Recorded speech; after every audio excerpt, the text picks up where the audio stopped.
इसीलिए हम कहते हैं संकल्प क्यों करते हो, पता नहीं शाम तक जीवित रहें कि ना रहें, हमें भरोसा नहीं, तो हम संकल्प क्यों करें? भाई मैं ये करूंगा, ये संकल्प तो वो करे जिसको कल का भरोसा हो। अपने लोग तो ऐसे मृत्यु लोक में है कि अगले सेकंड का भरोसा नहीं। तो ऐसी प्रार्थना करनी चाहिए कि हे प्रभु, यदि आपने मुझे जीवन दिया, सामर्थ्य दिया, समय दिया, तो ऐसी हमारी भावना बन रही कि हम 108 परिक्रमा कर लेंगे। और अगर नहीं समय, नहीं शरीर सामर्थ्य रही, तो हम एक को नहीं करेंगे, तो कोई अपराध नहीं लगेगा। अगर संकल्प ले लिया कि अब 108 करेंगी, तो अब करना चाहिए। फिर देखो, संकल्प पूरा करना चाहिए। तो अभी जान तो शरीर में है ही, तो संकल्प के लिए फिर उसी कार्य में लगा जाता है। पर हम सबसे प्रार्थना करते हैं संकल्प ना लिया जाए।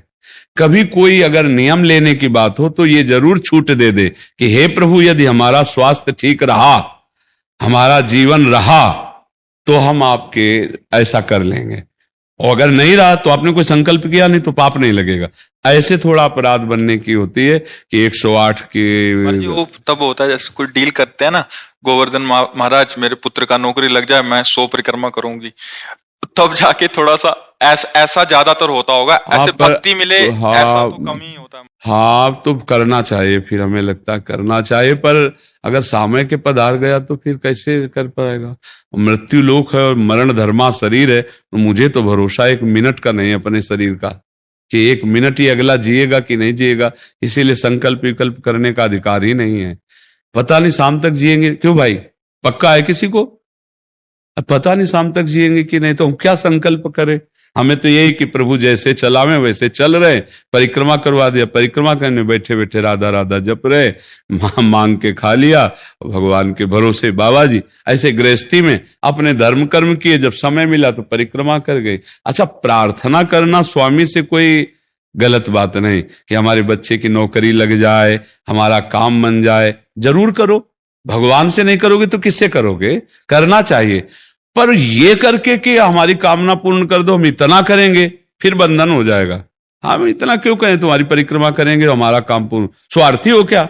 हमारे पिता हो, हमारे स्वामी हो, हमारी जरूरत है, मांग रहे कि प्रभु हमें एक संतान दे दो, हम आपको कुछ करेंगे, ये हम में बस नहीं, हमारे पास तो जो कुछ दिया हुआ सब आपका है नाथ। स्वाभाविक 108 परिक्रमा लग जाए, कोई बात नहीं। संकल्प मत करो, मांग जरूर लो, तुम्हें मांगना है, और छूट दे दो कि प्रभु यदि उचित हो तो ऐसा करना, अगर उचित ना हो तो प्रभु लाख बार मांगो तो भी पूरा मत करना।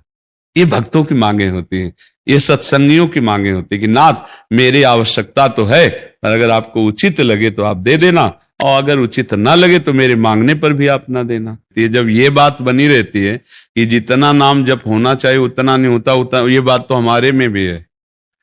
इतनी पीड़ा तो हमको भी बनी रहती है कि जितना होना चाहिए उतना नहीं होता।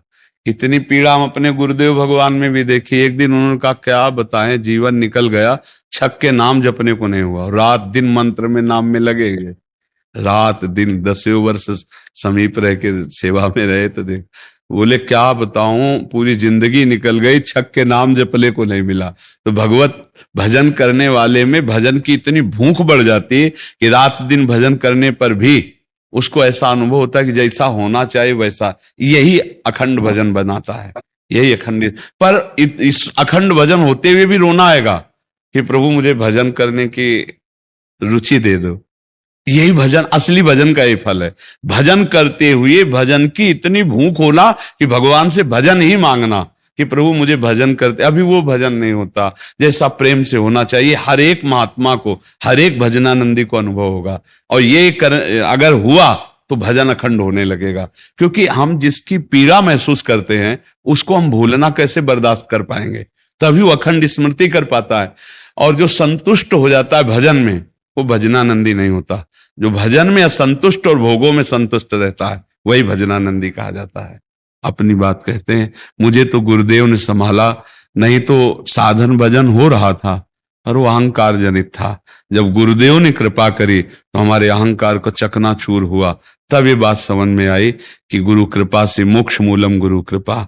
गुरुदेव भगवान साक्षात करुणा में प्रियालाल के स्वरूप हैं। वो जब कृपा करते हैं तो अहंकार नष्ट हो जाता है, और अहंकार नष्ट होते ही दैन्यता आ जाती है। और प्रियालाल को दैन्यता बहुत प्रिय है, और वो दैन्यता कृपा से ही आएगी, और गुरु के चरणों में आसक्त रहो। देखो, हम आपको गुरु महिमा की एक बात बता दें, जब हम कोरा कागज होकर गुरुदेव के चरणों में समर्पित होते हैं, तभी हमारी हृदय में लिखा पढ़ी सही होती है। हम लोग क्या होते हैं, पूरा कागज रंगे हुए पहुंचते हैं और अपनी बुद्धि लड़ाते हैं गुरुजनों पर, इसीलिए हमारा काम बन नहीं पाता। यदि हम बच्चा बन के गुरु के चरणों में जाएं, जैसा बोले वो वैसा करने लगे, तो गुरु को भी पता नहीं चलेगा, ऐसे शिष्य की उन्नति हो जाएगी अध्यात्म की, क्योंकि उसने उनको भगवान माना है। देखो, एक हम प्रसंग कई बार सुना चुके हैं, एक उड़िया बाबा ने सुनाया था प्रसंग कि एक बंगाल के भगत के मन में आया कि मैं गुरु बनाऊं, तो एक प्रसिद्ध थे काली के उपासक, उनके पास गए, और वो मदिरा पीते थे, वो जानते नहीं थे, वो मदिरा पिए हुए बैठे हुए थे। उन्होंने कहा, गुरुदेव, मैं आपको गुरु रूप से वरण करता हूं, मुझे मंत्र दे दो। तो शराब के नशे में लड़खड़ाते हुए मंत्र बोले, तो अशुद्ध मंत्र और अशुद्ध अवस्था, पर वो सीधा सरल भक्त भगवान मान के गुरु की छवि लेके पूजा में रख के और मंत्रानुष्ठान, अशुद्ध मंत्र। 1 साल ही हुआ कि मां भद्रकाली प्रकट हो गई, काली, और उनका बेटा, तेरा गुरु ढोंगी है। तो उनका, मां, पहली बात तो आप गुरु को ऐसा ना बोले, गुरु हमारे परब्रह्म है, आप ऐसा ना बोले। बोले, बेटा तो बहुत सरल है, जानता नहीं, वो शराब पीता है, और जो मंत्र दिया ना वो अशुद्ध है। मां ने कहा, तो उनका, मां, अब तो और विश्वास आपकी बात पे नहीं रहा। अगर गुरु ने अशुद्ध मंत्र दिया होता तो तुम 1 साल में आ गई, कैसे आ गई? बोले, बताने आई हूं कि मंत्र अशुद्ध है। तो उनका, मां, मैं अपनी गुरु निष्ठा और गुरु मंत्र को नहीं छोड़ सकता, आप जाओ। तो उनका बेटा, मैं तुम्हारी गुरु भक्ति पे प्रसन्न हुई, और आज से मेरे सिद्ध करने का मंत्र यही होगा जो अशुद्ध मंत्र। ऐसा गुरु भाव किया जाता है। गुरु को परब्रह्म साक्षात माना जाता है। परब्रह्म में दोष दर्शन नहीं होते, दोष हमारी बुद्धि का है। अगर बुद्धि का दोष निकाल दे तो देखो, मत्ता परतरम नान्यत किंचिदस्ति धनंजय, भगवान कह रहे मेरे सिवा कोई और है नहीं। फिर हम गुरु को दोष दर्शन में देखें, कहीं ना कहीं हमसे त्रुटि हो रही। हमें घोर पापी में भी भगवान देखना है, तो गुरु में भगवान देखने में क्या बात है? विचार करके देखिए, जब हम गुरु में भगवान देखते हैं तो अपना समर्पण करते हैं, और जब वो हमारे साथ उल्टा व्यवहार करते हैं और हम सह जाते हैं तो हमारा अहंकार नष्ट हो जाता है। वहीं रहकर उसको चोट पहुंचने दो अहंकार को, और अहंकार जब मिटिया मिट हो गया तब कृपा उदय हुई, तब समझ में आया को हो साक्षात परब्रह्म गुरुदेव हैं। गुरुर ब्रह्मा गुरुर विष्णु गुरुदेव महेश्वरा, गुरु साक्षात परब्रह्म तस्मै श्री गुरु। गुरु में भगवान बुद्धि करना बहुत कठिन बात है, सबसे कठिन बात विश्व में, समझ लो। गुरु में परब्रह्म बुद्धि करना, और गुरु में परब्रह्म बुद्धि नहीं तो कुछ भी कर ले अहंकार नष्ट नहीं होगा। यह खुली बात कह रहे, गुरु ही एक वो खिलाड़ी है जो हमारे अहंकार को मिटिया मेट कर दे सकते हैं, दूसरा नहीं। इसीलिए ध्यान मूलम गुरु मूर्ति, पूजा मूलम गुरु पदम, मंत्र मूलम गुरु वाक्य, मोक्ष मूलम। गुरु का चरणामृत पियो, गुरु की चरण रज लगाओ, और गुरु के आगे एक तुच्छ सेवक की तरह रहो, अभी दैन्यता आ जाएगी। अगर गुरु में दोष दर्शन होने लगे तो हट जाना चाहिए, और दूर से उनको परब्रह्म मान के बिना निंदा किए उनके द्वारा बताई हुई उपासना में रत हो जाए तो उसका परम कल्याण हो जाएगा। दूसरा गुरु बनाने की जरूरत नहीं है। परमात्मा प्राप्ति के लिए गुरु कृपा है। हम तो आपको हाथ उठा के कहते हैं कि गुरुदेव की कृपा के बिना एक कदम नहीं चल सकते, एक कदम भी नहीं चल सकते। हम जैसे भूमि में ही कदम रख सकते हैं, ऐसे हम जीवित हैं, परमार्थ में चल रहे हैं तो केवल अपने गुरुदेव की कृपा से चल रहे हैं, किंचन मात्र कुछ नहीं। केवल वो ऐसे पकड़े हुए हैं तो हम चल रहे हैं, अगर वो ऐसे छोड़ दे तो धम्म में से गिर जाए। गुरु कृपा ही केवलम, गुरु कृपा है। वो दैन्यता गुरु कृपा से आती। महाराज जी, धन्य भाग है आपकी कि आप दैन्यता चाहते हैं। हाँ, परम कृपा है वैष्णव आचार्यों की। बस चुपचाप चलते रहिए, किसी की निंदा मत करना और किसी के दोष दर्शन मत करना, बस इसी से दैन्यता आ जाएगी।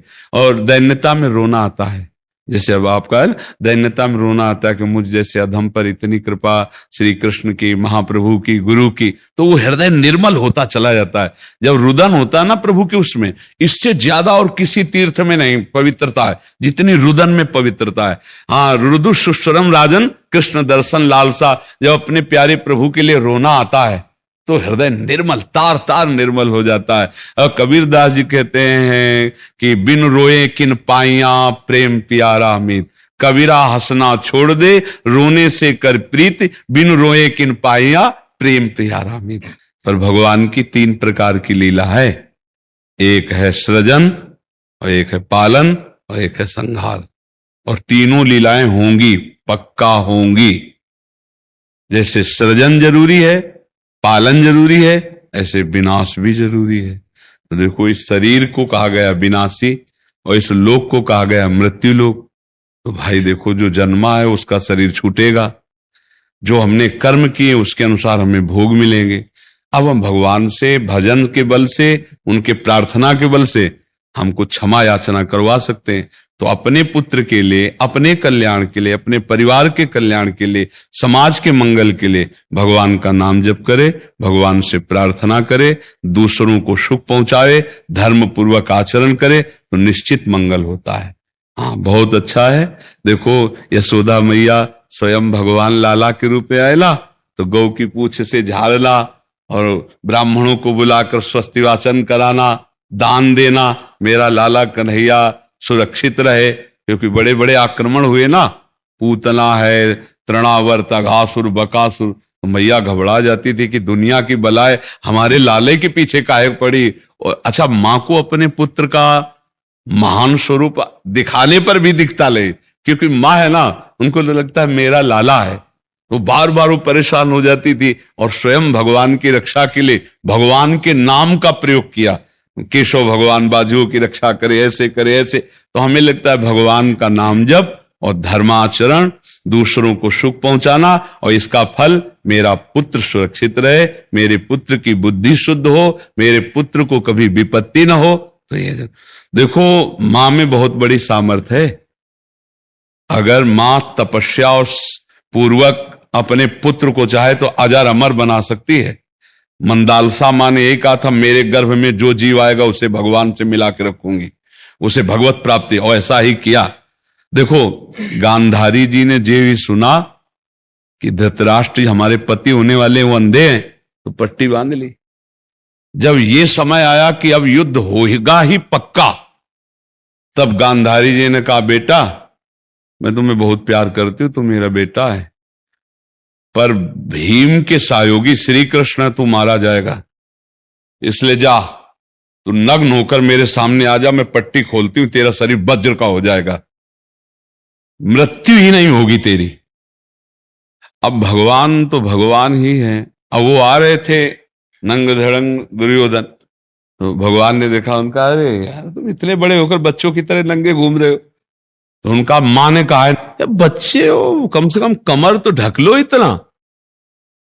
ओ ऐसे पत्ता लगा के ऐसे गांधारी ने जी ही आंख खोले ऐसे दे, उनका ये पत्ता क्यों लगा लिया?